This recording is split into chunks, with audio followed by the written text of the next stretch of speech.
Welcome everybody again to this course, Selling Time with Mina Waits. So last class, we had stopped where I was discussing how to date and time the death of Christ. Now, what I am going to show you, and I forgot to do it last week, is this is, oh, sorry, get it right way. Here was all the planets. Here, this here is, you will find this in your TorahCalendar.com. I asked the authors if I could use a blow up, and so they permitted me, and I did. I went to Blairsville Printing in Blairsville, and that's what they did. This is a very detailed description of the candidate year in which Jesus most likely was crucified, and on what day and why. Okay, so now, having said what I just said, if you'll notice, if this is the correct date, you look up here. Remember, Matthew 25, as I was telling you, was the last of the Olivet discourses. That's the one where in 25 you have the 10 virgins, the man with 10 servants, and then what to do with the sheep and the goats.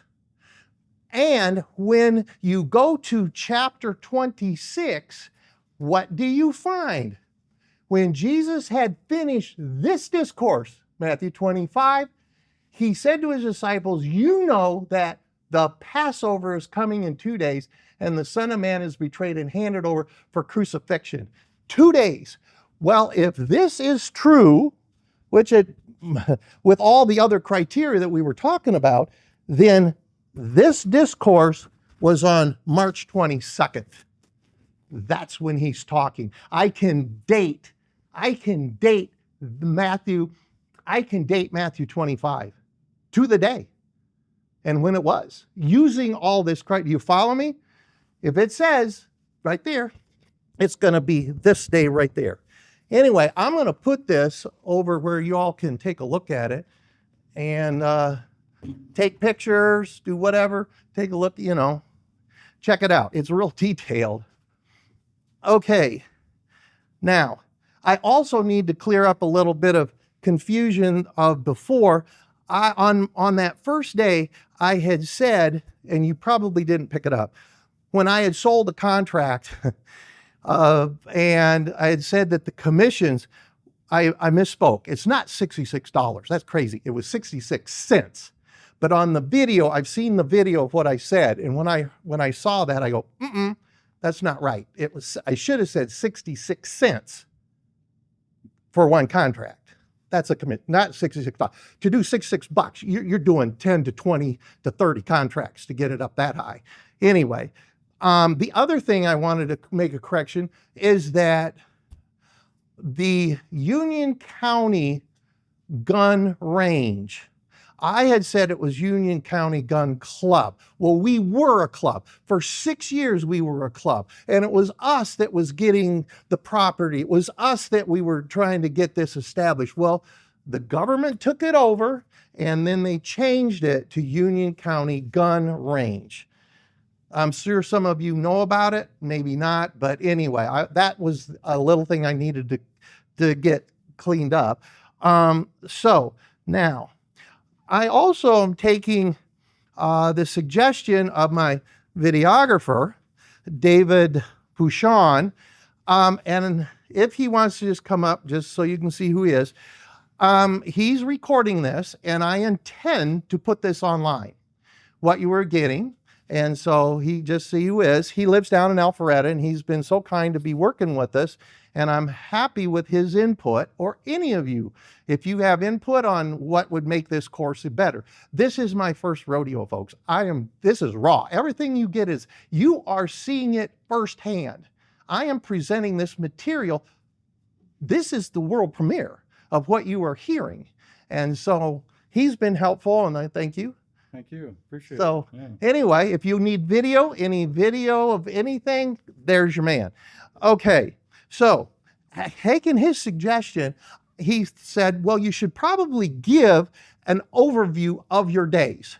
So I went back on day one, and what did we cover on day one? Introduction to the course, introducing new research tools, ChatGPT, the LLMs. Remember that? We went in real deep on that, so you get a feel for what it was. Grok, Gemini, any of those.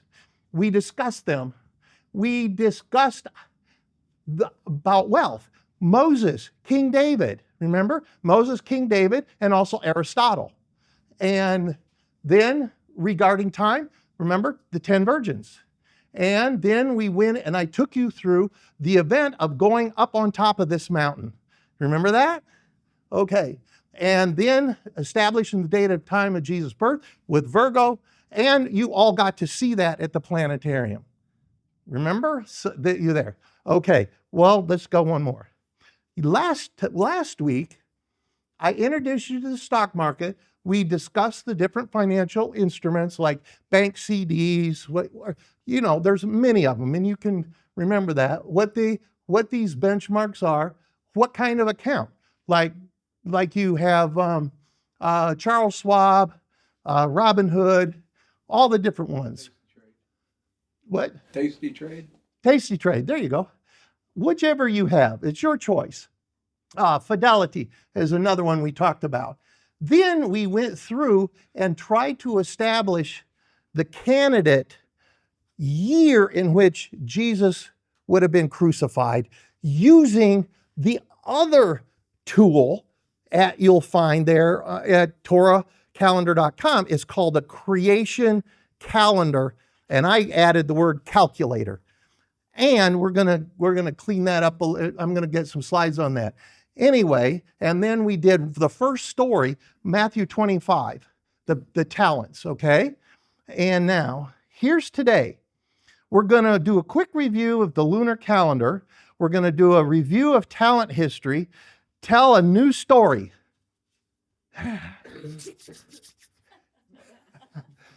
This is the story that lit me up on October 10th at 4 o'clock in the morning in this man's teepee. This story you're going to hear today, and it's rough. You're going to see murder. You're going to see abuse of power like you've never seen back in that time. It's coming today. Okay. We're then going to go online after this introduction, and then I'm going to show you how the platforms work, going live, and then evaluating strike prices, date expiration, return on investment compared to your benchmarks, and how to set your premiums. Okay, now I'm out of breath. No. So here we go. Since I was here last time, remember we had a snowstorm come through and hit during the Sunday, Monday? Well, it just so happened that one of my colleagues that I worked with, he had to go to Tulsa, Oklahoma. His mother, 89-year-old mother, was in the hospital, and he called me, he talked to me, he said, can you cover for me if I need to? So I said, sure, man, more than happy to help. He's such a nice guy, and he's covered for me. And I said, yes. So he flew to Tulsa. He took his mother, 89, they live an hour north of Tulsa. So he took her home and got her set up, got some equipment for her, and he was to come back on Sunday. Well, his flights were on Delta between Tulsa and Atlanta, and there were like 4 of them that they have. And I was watching online, canceled. Oh, Steve and I, but it was late in the evening on Sunday, he said, I got back to Atlanta, but I don't even think I can get home. He was down in Habersham. What's wrong with that? All those counties were just underneath snow and ice, half of them without power, if you remember, okay?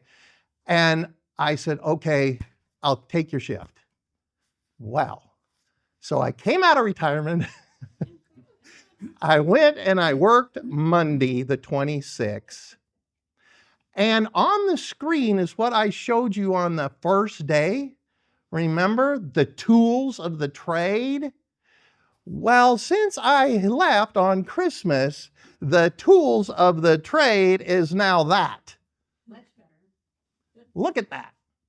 That is a GlideScope that is much more approved than what we had before. Now, has anyone used it? No. They haven't even had the in-service on that thing yet. Just so happens that I did get to see it over at the hospital, at Union General Hospital, when the lady was demonstrating it, and I had a chance to play with the norm. There are two, actually there's another device that's like when you're doing a bronchoscopy that you can turn and make the tip move. Well, this doesn't have it. You're just going to plug into this and then intubate that patient using the stylet in your tube. And that helps you as you're watching it on the screen. Now, a nice big screen. You can watch that tip. You get to the vocal cords. You push it through and have your respiratory tech pull that out. And then you advance it through, usually 22 centimeters to the teeth, secure it, inflate the balloon, boom, and then you're on your way. After you've done what's called RSI, rapid sequence intubation, you've given them stuff to put them to sleep, whatever. Now, and again, there's a monitor, there's suction, there's device, a blood pressure cuff, just like before. Here's another shot of it. And I here giving you how you can either connect to this device or that device. And this is pretty cool. I was able to, the lady, the rep, allowed me to try that. And I go, yeah, that's really neat. Because you can move that tip and put it right up through the vocal cords without even any struggling. And you can have your tube that's already, you put that right through the tube, you put it in the vocal cords, and in goes your tube, pull your stuff out, you're done. Anyway, here's one more shot of it. Now, I've got to update you on the calendar. Here I'm going to give you a series of what I had told you how far it went back. I said 3,980, I think, yes, 3,980 BCE was the furthest you go back with that tool. Well, the authors said, hey, you know what? Maybe give them a little guidance on the total solar and total lunar, or the solar and lunar eclipses that are dated number 1 out of 16,400 whatever. Well, here it is, 3,009, and it took me a while to find this, to get it down. And so there you'll see total lunar eclipse, a lunar eclipse, 1 of 16,874, number 1. I'll blow that up just a touch so you can see what I'm talking about. You see that? Number 1. And that's what it would have looked like. And this is the ephemeris, all the details. It happened to be on a Saturday, June 28th, 3,973 years BCE. Okay, now, the next one was in the same month. Total solar eclipse, 1 of 16,645. And what's interesting here that caught my attention was this at the bottom. You see that? Remember, well, later in this course, I'm going to be telling you about the first historically recorded total solar eclipse in Greece. But that was in 585 BCE. This is way before it. 3,900. Anyway, but that's not what my point is. In Amos 8:9, and it shall come to pass that in that day, says the Master Yahweh, that I will make the sun go down at noon, and I will darken the earth in broad daylight. This refers to a solar eclipse 7621. Okay, remember I have you on number 1. So if you go to 7621, that's the one you're going to see on your calendar. You follow me? This is number 1. This is 7621. June 15th of 763 BCE, which was earlier in time than the Greece 585, the May 28th, 585 that we'll be talking about hopefully in my next class. Okay, Amos prophesied this eclipse on Yom Teruah in 766 BCE, 1001 days before it came to pass. If this is accurate, this guy is the first in the world that predicted a total solar eclipse. Right there. You follow me? It's not the other one I'm talking about next week or the following week if we get good weather. There it is. This has a lot of information that you can glean out of here. Now, what's this? This one here is actually I also got the ending time. How far can you take this calendar? How far this tool? Well, it's the eighth month at 3027, the year 3027 into the future. And that's what you will see on right there. Look at this, a partial solar and a total lunar. At the furthest out this tool will take you. Okay? What year did you say that is? 3,000 and let me go back up. 3027. I don't think I'll make it that long. All right. But it's in the 8th month. It's just of interest so that you know what you're working with. So there's a total lunar and a partial solar. And then now that is the furthest out. And what I was want you to see, 16,874. Okay, that's the end of them. 16,645. All right. Now, how far does this calendar end? It's in 3035 in the 12th month, and that's what you'll see in the future. That's what your day will look like. Okay, that I hope was informational. Hope that it gave you some guidance on the tool that you have in your hand or on your phone and what you can do with it. And you can put all kinds of questions into it.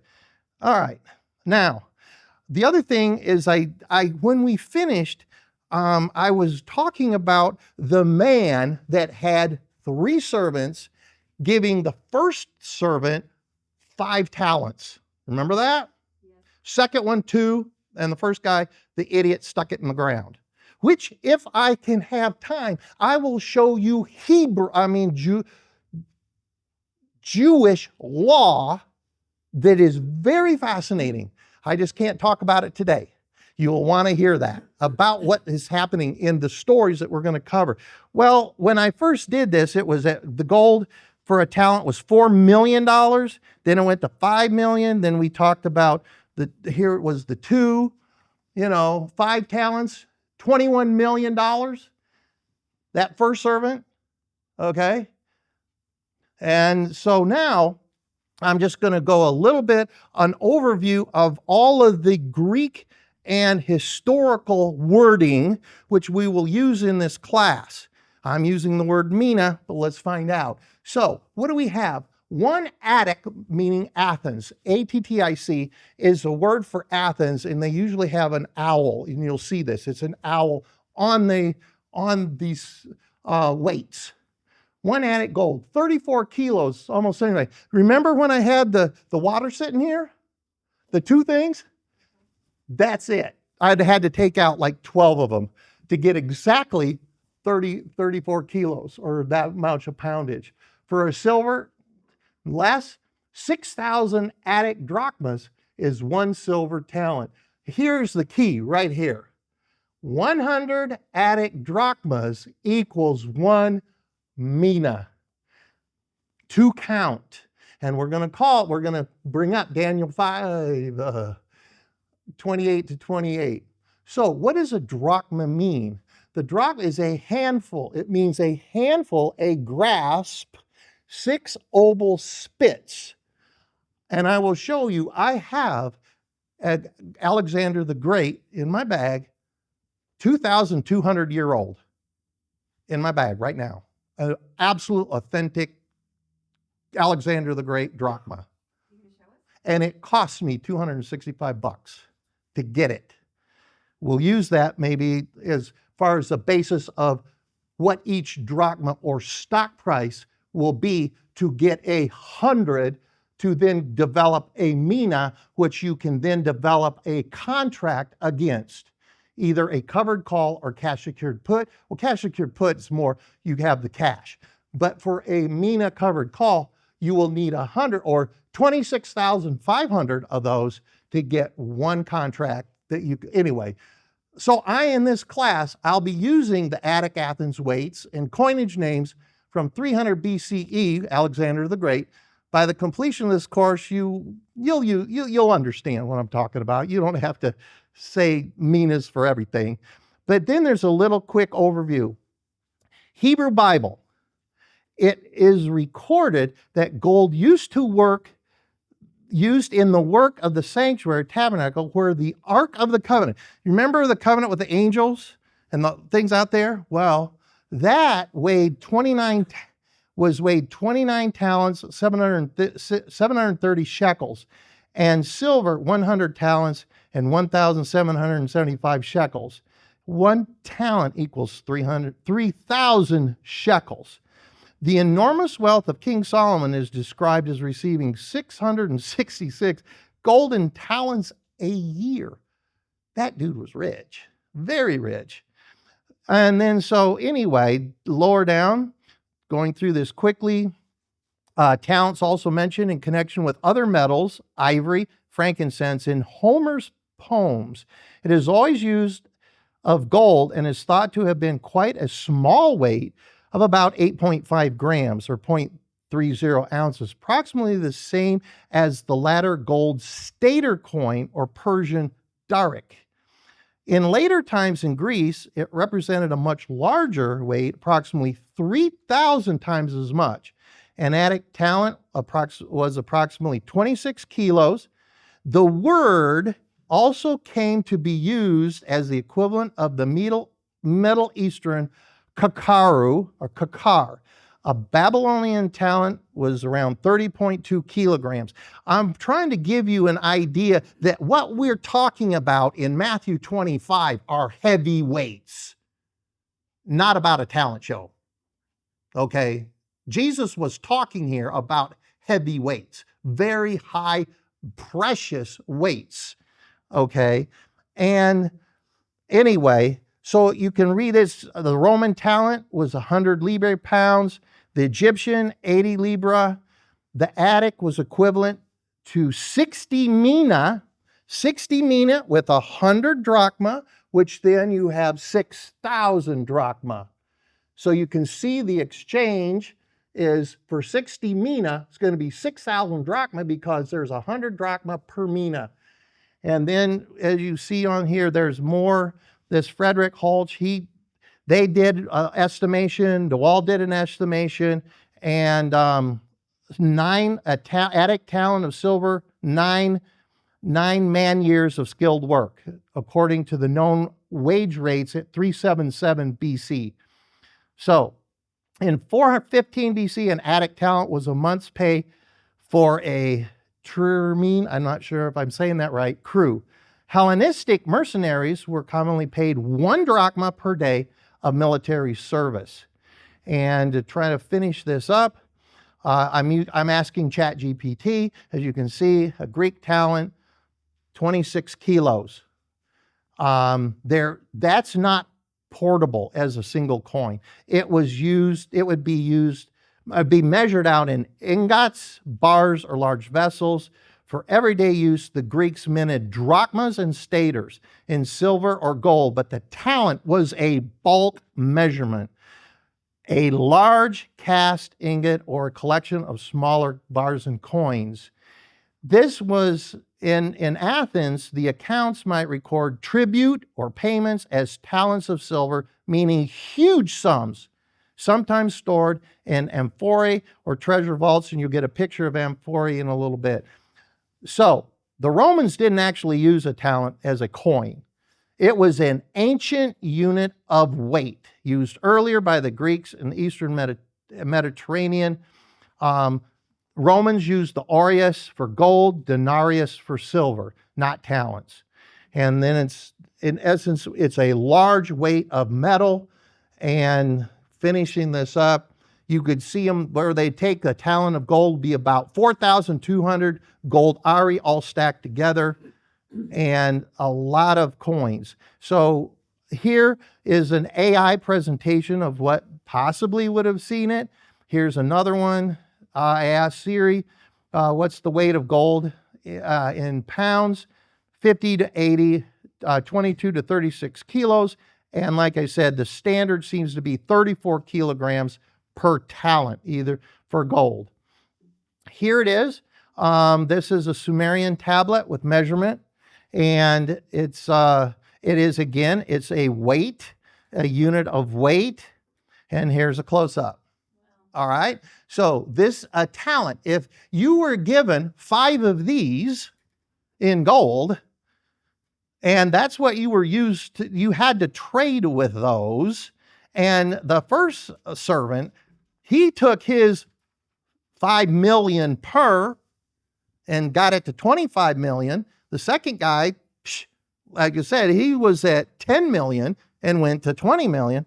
And the third guy stuck it in the ground, losing his master 200,000 a year by sticking it in the ground instead of taking it to the bankers or the exchange. Okay.